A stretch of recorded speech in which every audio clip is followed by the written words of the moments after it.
आज हम देखने वाले हैं अंतर वाले प्रश्न और उत्तर जो परीक्षा में हमेशा बार-बार प्रीवियस ईयर में आते हैं।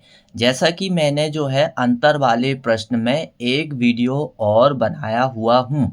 इसके बाद ये आज जो है अंतर वाले प्रश्नों का सेकंड वीडियो है।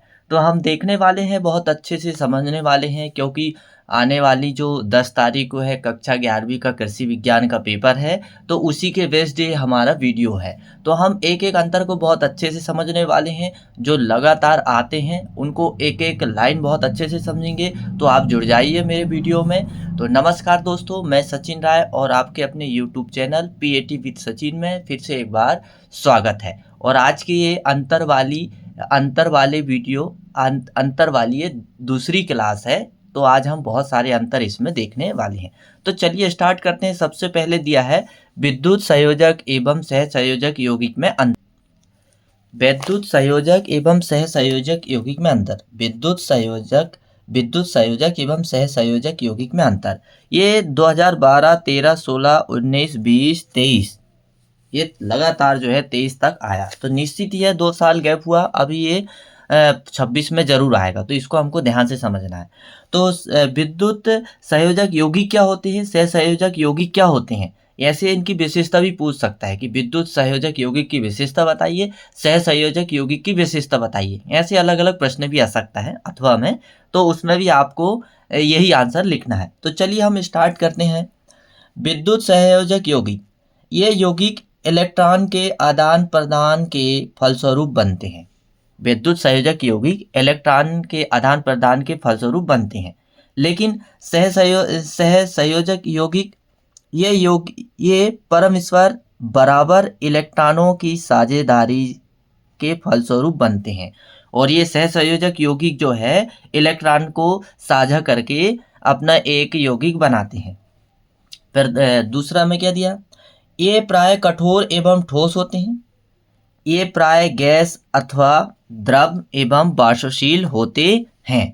तो देखिए, मैं कोशिश करूंगा कि ये अंतर आपको बहुत अच्छे से समझ में आए। तो आप बिल्कुल यदि मेरा वीडियो देखते हो तो आप एक लाइक जरूर करिए। फिर तीसरा में क्या दिया है, ये अधिक क्रियाशील होते हैं, क्योंकि विद्युत संयोजक यौगिक क्रियाशील होंगे। फिर सहसंयोजक यौगिक ये कम क्रियाशील होते हैं, क्योंकि यह बंध जो है गैस अथवा द्रव एवं वाष्पशील पदार्थों में बनता है। ये जल में विलय होते हैं और ये जल में अविलय होते हैं। तो ये 4 पॉइंट आप याद रख लीजिए, पेपर की दृष्टि से बहुत ही महत्वपूर्ण है। फिर आगे हम एक पॉइंट और देखेंगे। जल में विलय होने पर इनका जल में विलय होने पर इनका आयनन हो जाता है। जल में विलय होने पर इनका क्या हो जाता है, आयनन। फिर ये जल में आयनित नहीं होते हैं। ये जल में आयनित नहीं होते हैं। तो निश्चित ही है आपको ये अंतर बहुत अच्छे से समझ में आया होगा, ऐसे ही मैं कामना करता हूँ। अब हम अगला अंतर देखेंगे। बस हमें पेपर की दृष्टि से 5 ही पॉइंट याद रखना है। अगला अंतर क्या है, परमाणु और आयनन में अंतर लिखिए। क्या पूछा है, परमाणु और आयनन में अंतर लिखिए। तो अब ये जो है 2019 में भी आया था, 23 में भी आया था। तो निश्चित ही है इस बार आने की फिर से संभावना है। तो परमाणु क्या होते हैं, परमाणु विद्युत उदासीन होते हैं। परमाणु कैसे होते हैं, विद्युत उदासीन होते हैं। और आयनन पर धन आवेश या ऋण आवेश होता है। आयनन में क्या होता है, धन आवेश या तो ऋण आवेश होते हैं। लेकिन परमाणु क्या होते हैं, विद्युत उदासीन होते हैं। फिर इसके बाद में अगला पॉइंट क्या है, अक्रिय गैसों को छोड़कर परमाणु जो है अक्रिय गैसों को छोड़कर सभी तत्वों के परमाणुओं की बाहतम कक्ष का अष्टक अपूर्ण होता है। यदि हम परमाणु को देखें, उसकी संरचना देखें, तो अक्रिय गैस को छोड़कर सभी तत्वों के परमाणु की बाहतम कक्ष का अष्टक अपूर्ण होता है। लेकिन आयनन का बाहतम कक्ष का अष्टक पूर्ण होता है। फिर तीसरा क्या दिया है, अक्रिय गैसों को छोड़कर सभी परमाणु क्रियाशील होते हैं। आयनन प्राय कैसा होता है, अक्रियशील होता है। परमाणु स्वतंत्र नहीं रहता है, परमाणु को हम खुला नहीं छोड़ सकते, लेकिन विलयन में आयनन स्वतंत्र रहते हैं। तो इस तरह से परमाणु और आयनन में अंतर हमने देखे। तो हम ऐसे ही बहुत सारे अंतर समझने वाले हैं। यदि आपको वीडियो पसंद आता है तो लाइक करिए, और यदि आपने सब्सक्राइब अभी तक नहीं किए हैं तो मेरे चैनल को सब्सक्राइब कर लीजिए, ताकि आपको नए नए जो है पेपर से संबंधित अपडेट मिलते रहे। अब हम देखने वाले हैं अध्याय 8 से, अध्याय 8 जो कोलाइड से है। और कोलाइड से काफ़ी प्रश्न आते हैं, जिसमें ये अंतर वाला प्रश्न बहुत महत्वपूर्ण योगदान रखता है। जैसे 15 में आया था, 18 में आया था, 20 में आया था, 24 में आया था ये अंतर। तो निश्चित ही है 25 में नहीं आया, 24 में 25 में नहीं आया, तो अब इस बार आने की संभावना है, 25-26 में आने की संभावना है। तो चलिए हम देखते हैं क्या पूछा है। वास्तविक विलयन एवं कोलाइडी विलयन में कोई 4 अंतर लिखिए। तो ये अंतर यहाँ पर दिया है। कभी कभी ये विशेषता भी पूछ लेता है कि वास्तविक विलयन की विशेषता बताइए या कोलाइड की विशेषता बताइए, तब भी हम ये अंतर वाली लाइन उसमें लिख सकते हैं। तो वास्तविक विलयन, कणों का आकार 10 एंगस्ट्रॉम से कम होता है। वास्तविक विलयन में कणों का आकार कैसा होता है, 10 एंगस्ट्रॉम से कम होता है। लेकिन कोलाइड विलयन में कणों का आकार जो होता है 10 से 1000 एंगस्ट्रॉम के मध्य होता है। दृश्यता कैसी रहती है वास्तविक विलयन की, शक्तिशाली सूक्ष्मदर्शी से भी नहीं देखा जा सकता है। दृश्यता मतलब दिखाई देने का यदि गुण हम देखें तो वास्तविक विलयन बहुत शक्तिशाली होते हैं, जिसे सूक्ष्मदर्शी से भी नहीं देखा जा सकता।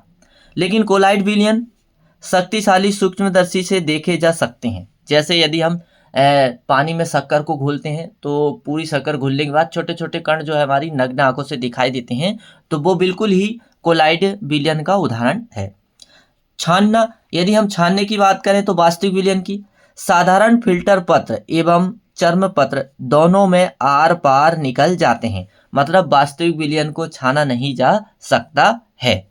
लेकिन कोलाइड को साधारण फिल्टर पत्र में से आर पार निकल जाते हैं, किंतु चर्म पत्र में आर पार नहीं निकल पाते। यदि हम चर्म पत्र की एक पतली सी झिल्ली आती है, यदि हम उससे कोलाइड को छनाएं तो निश्चित ही है छोटे छोटे कण ऊपर रह जाते हैं, इससे जो है निकल नहीं पाते हैं। फिर क्या दिया है, टिंडल प्रभाव। टिंडल प्रभाव, वास्तविक विलयन टिंडल प्रभाव प्रदर्शित नहीं करते हैं, जबकि कोलाइड विलयन प्रदर्शित करते हैं। यदि आप एक अंधेरे कमरे में देखोगे जिसका दरवाजा बंद हो, और ऊपर से यदि थोड़ा सा भी कबीलू वाले घर में यदि थोड़े से कपड़े में यदि थोड़ी सी रोशनी यदि कमरे में पड़ती हो, तो वो रोशनी में आप देखोगे कि कुछ कण ऐसे घूमते हुए आपको दिखाई देंगे। तो ये है टिंडल प्रभाव। ब्राउनी गति, तो वास्तविक विलयन ब्राउनी गति प्रदर्शित नहीं करते हैं, लेकिन कोलाइड विलयन तो करते हैं। प्रकृति कैसी है वास्तविक विलयन की, सममांगी मिश्रण, और कोलाइड विलयन की क्या है, विषममांगी मिश्रण। विसरण में यदि हम देखें तो वास्तविक विलयन क्या है, शीघ्रता से विसरित होते हैं, जबकि यदि कोलाइड विलयन को देखें तो धीमी गति से विसरित होते हैं। तो निश्चित ही है आपको बिल्कुल ये अंतर समझ में आ गया होगा। अब हम इसके बाद अगला अंतर देखने वाले हैं, द्रव स्नेही तथा द्रवरोधी कोलाइड में अंतर लिखिए। यह प्रश्न भी बहुत बार आता है। ये प्रश्न 14 में आया था, 16 में आया था, 22 में आया था। यदि आपको जो अंतर समझ में नहीं आता है तो आप कमेंट्स करके मुझसे दोबारा से फिर से पूछ सकते हैं। मैं बिल्कुल निश्चित ही आपको बहुत अच्छे से समझाने वाला हूँ। आज का यह वीडियो जो है पेपर की दृष्टि से बहुत महत्वपूर्ण है, तो आपको निश्चित ही है, यदि आप ये वीडियो मेरा देख रहे हो, यदि आपको पसंद आता है तो लाइक करिए, शेयर करिए, और यदि मेरे चैनल में आप नए हो तो उसे सब्सक्राइब कर लीजिए, क्योंकि मैं पीएटी, सीपीएटी, आईसीआर, बीएचयू सारे एग्ज़ाम की जो तैयारी होती है मैं सभी को करवाता हूं। तो बिल्कुल आप जो है इसको मेरे चैनल को सब्सक्राइब कर लीजिए, ताकि आपको कृषि से संबंधित नए नए अपडेट मिलते रहे। तो चलिए हम अब देखते हैं द्रव स्नेही एवं द्रवरोधी कोलाइड में अंतर। तो द्रव स्नेही कोलाइट की प्रकृति कैसी होती है? ये उत्क्रमणीय होते हैं। कैसे होते हैं? उत्क्रमणीय। और द्रव रोधी कैसे होते हैं? अनुत्क्रमणीय होते हैं। कैसे होते हैं? अनुत्क्रमणीय होते हैं। स्थायित्व यदि हम देखें द्रव रोधी कोलाइट के, तो ये क्या होते हैं? अधिक स्थायी होते हैं। स्थायित्व यानी उनकी प्रकृति कैसी है? स्थायी है क्या अस्थायी है? तो यदि हम द्रव कोलाइट की प्रकृति देखें तो अधिक स्थायी होती है। तो यदि द्रव रोधी की हम देखें तो उनकी प्रकृति कम स्थायी होती है।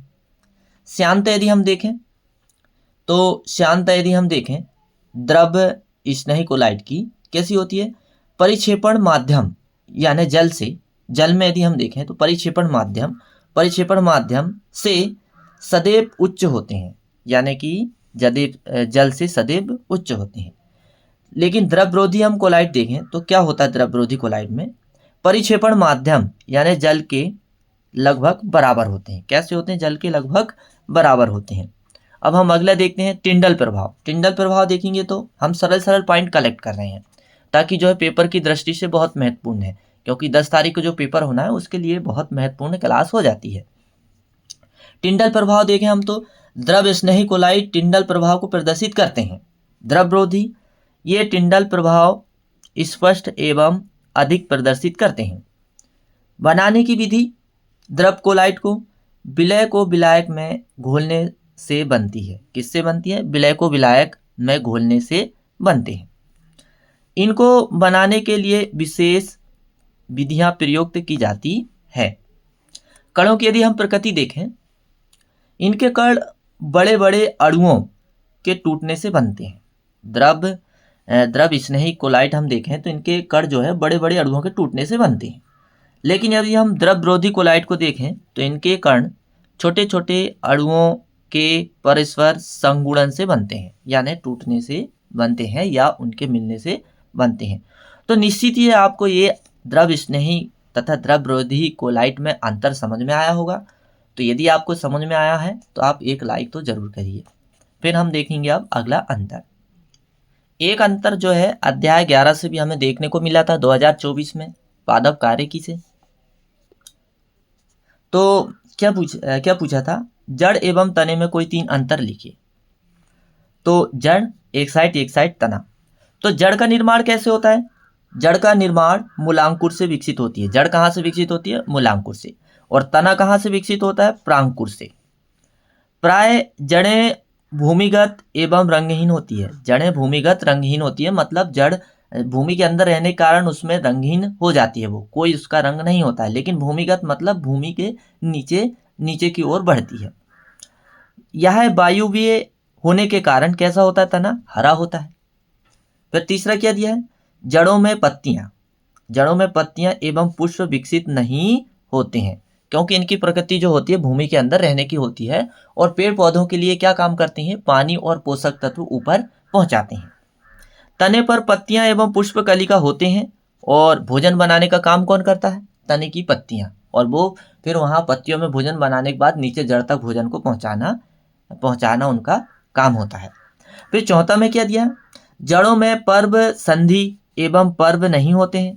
पर्व संधि एवं पर्व यानी नॉट इंटर नॉट नहीं होते हैं। जैसे आपने देखा होगा मक्के के पौधे में छोटी छोटी गोल गोल रिंगें पाई जाती है, गठाने, वैसी इनमें नहीं होती है। लेकिन तनों पर पर्व एवं पर्व संधियां होती है, मतलब वो छल्ले होते हैं। तो ये अंतर पूछा था, हमने समझ लिए हैं बहुत अच्छे से। अब हम आ जाते हैं अध्याय 12। अध्याय 12 जो है बहुत ही महत्वपूर्ण प्रश्न है, वो प्रश्न है जो पेपर की दृष्टि से बहुत ही लाभदायक है। तो देखिए, इसको मैं बताता हूँ तरीका कैसे तैयार करना है। तो पराकण एवं निषेचन में अंतर लिखिए। कभी कभी ये पूछता है कि पराकण की विशेषता बताइए, तो जो हम पराकण के बारे में पढ़ेंगे उसमें ये आप लिख देना, तो पराकण की विशेषता कंप्लीट हो जाएगी। फिर ये पूछता है कि निषेचन की विशेषता बताइए, तो निषेचन में हम जो पढ़ेंगे तो वो उसमें लिख देना, तो उसकी विशेषता कंप्लीट हो जाएगी। ऐसे यहाँ से 2 प्रश्न ये तैयार हो गए। और तीसरा प्रश्न क्या है? परागण एवं निषेचन में अंतर लिखिए। तो अंतर जब आपसे पूछेगा तो अंतर में भी आपको यही लिखना है। तो देखिए, बहुत महत्वपूर्ण हो जाता है ये प्रश्न। 19 के बाद 24 में आया था, अब 24 के बाद में 26 में आने की पूरी संभावना है। तो चलिए हम स्टार्ट करते हैं। हालांकि आप स्वपरागण पर परागण को बहुत अच्छे से समझते होंगे, क्योंकि ये अध्याय कृषि विज्ञान का अध्याय 12 है और बहुत अच्छे से आपने स्टडी भी किए होंगे। यदि आपको समझ में नहीं आता तो आप कमेंट्स करिएगा, मैं बिल्कुल एक वीडियो बना के ही डाल दूंगा कि स्वपरागण क्या होता है और परपरागण क्या होता है। तो फिलहाल तो अभी हमारे पास समय कम है, पेपर की दृष्टि से हमें अध्ययन करना है, तो इसलिए हम फटाफट जो है इनको हल कर लेते हैं। तो चलिए, एक साइड क्या है परागण और दूसरे साइड क्या है निषेचन। तो परागण क्या होता है? इस क्रिया में एक पुष्प के परागकण या परागकणों का स्थानांतरण वर्तिका पर होता है। वर्तिका यानी स्त्री वाला जो भाग रहता है उसको वर्तिका बोलते हैं, वहां पर अंदर प्रवेश करते हैं। फिर निषेचन में क्या होता है? इस क्रिया में नर गैमीट तथा मादा गैमीट का संयोजन होता है। मतलब निषेचन मतलब वो होता है जब प्रजनन की क्रिया होती है, तो प्रजनन की क्रिया होती है तो अंडाणु और शुक्राणु का मिलना, अंडाणु और शुक्राणुओं का मिलना या फिर अंडाणुओं में शुक्राणु का भेदन होना, ये जब ये क्रिया संपन्न हो जाती है तो उस क्रिया को हम निषेचन के नाम से जाना जाता है। क्या, किसके नाम से जाना जाता है? निषेचन के नाम से जाना जाता है, और इसे इंग्लिश में फर्टिलाइजेशन के नाम से भी जाना जाता है। तो निश्चित ही आप बहुत अच्छे से समझ गए होंगे। अब इसके बाद में दूसरा क्या दिया है? परागण क्रिया परागकणों के, परागण क्रिया जो है परागकणों के वर्तिकाग्र पर पहुंचने के बाद समाप्त हो जाती है। मतलब जैसे ही परागकण वर्तिका के अंदर पहुंचे तो यह क्रिया क्या हो जाती है? समाप्त हो जाती है। लेकिन निषेचन क्रिया तभी प्रारंभ होती है जब परागण हो जाता है। मतलब यह क्रिया तब प्रारंभ होती है जब परागकण अंदर वर्तिका में पहुंचता है तब। तीसरा में क्या दिया है? यह एक बाह्य क्रिया है। परागकण की क्रिया कैसी है? बाह्य। और निषेचन क्या है? यह एक आंतरिक क्रिया है। फिर चौथा में क्या दिया है? यह क्रिया अनिश्चित होती है। यह क्रिया क्या है? निश्चित होती है। इसको संपन्न होने के लिए माध्यम की आवश्यकता होती है। बिल्कुल सही, परागण को संपन्न होने के लिए माध्यम की आवश्यकता होती है। स्वपरागण में तो कोई माध्यम की आवश्यकता नहीं होती, लेकिन कुछ पौधों में परपरागण होता है तो कीट की जरूरत पड़ती है, हवा की जरूरत पड़ती है, पानी की जरूरत पड़ती है, जीव जंतु की जरूरत पड़ती है। तो ये परागण को एक स्थान से दूसरे स्थान में पहुंचाने के क्या होते हैं? माध्यम होते हैं। यह क्रिया स्वतः हो जाती है। निषेचन क्रिया कैसी हो जाती है? स्वतः ही हो जाती है। तो निश्चित ही है ये परागण एवं निषेचन आपको बहुत अच्छे से समझ में आ गया होगा। कोशिश तो मैंने पूरी किया हूँ, नहीं समझ में आएगा तो आप कमेंट्स करिएगा। और यदि आपको मेरा वीडियो पसंद आता है, लगता है कि आपके फायदे का कंटेंट है, तो प्लीज़ मेरे चैनल को सब्सक्राइब जरूर कर लीजिए, क्योंकि ऐसी जानकारी मैं अपने चैनल में डालती रहता हूँ। अब हम अगला अंतर देखने वाले हैं अध्याय 12 से। स्वपरागण एवं परपरागण में 3 अंतर लिखिए। तो ये भी जो है पेपर की दृष्टि से बहुत ही ज़्यादा महत्वपूर्ण है, आपको इसे मिस नहीं करना है, पूरा याद कर ही लेना है। क्योंकि यदि परागण एवं निषेचन में अंतर नहीं आया तो यही वाला अंतर निश्चित ही आएगा। तो देखिए, और कभी कभी ये भी पूछ लेता है कि स्वपरागण की विशेषता लिखिए, तो आपको यही आंसर लिखना है, और परपरागण की विशेषता लिखिए, तब भी आपको यही आंसर लिखना है। तो यहाँ से जो है अंतर में आपको कोई भी अंतर हो, 3 प्रश्न तैयार होते हैं, 3 प्रश्नों का आंसर तैयार होता है। तो चलिए हम सबसे पहले देखते हैं स्वपरागण क्या होता है। इस क्रिया में एक पुष्प के परागकण अपने ही पुष्प के वर्तिकाग्र पर गिरते हैं। कहाँ पर? इस क्रिया में एक पुष्प के परागकण अपने ही पुष्प के वर्तिकाग्र पर गिरते हैं। लेकिन परपरागण में क्या होता है? इस क्रिया के एक पुष्प के परागकण अपनी ही जाति के किसी अन्य पुष्प की वर्तिकाग्र पर गिरते हैं। जैसे मक्का में ऐसा होता है, मक्का में खुद के परागकण खुद ही के मादा पुष्प में नहीं गिरते, वो दूसरे पुष्प में गिरते हैं, क्योंकि इसमें परपरागण होता है। दूसरा क्या पूछा है? इसमें किसी साधन या माध्यम की आवश्यकता नहीं होती है। स्वपरागण में किसी साधन या माध्यम की आवश्यकता नहीं होती है, लेकिन इसमें साधन या माध्यम जैसे वायु है, कीट है, जल आदि की आवश्यकता होती है, क्योंकि ये परपरागण क्रिया है। कि परपरागण को एक स्थान से दूसरे स्थान पहुंचने के लिए ये माध्यम की आवश्यकता पड़ती है। फिर इसके बाद में अगला देखते हैं तीसरा। यह क्रिया केवल द्विलिंगी पुष्पों में पाई जाती है। यह क्रिया केवल एक लिंगी पुष्पों में पाई जाती है। इस क्रिया से उत्पन्न होने वाले पौधे शुद्ध लक्षण वाले होते हैं। और इस क्रिया से संकर जाति के पौधे उत्पन्न किए जा सकते हैं।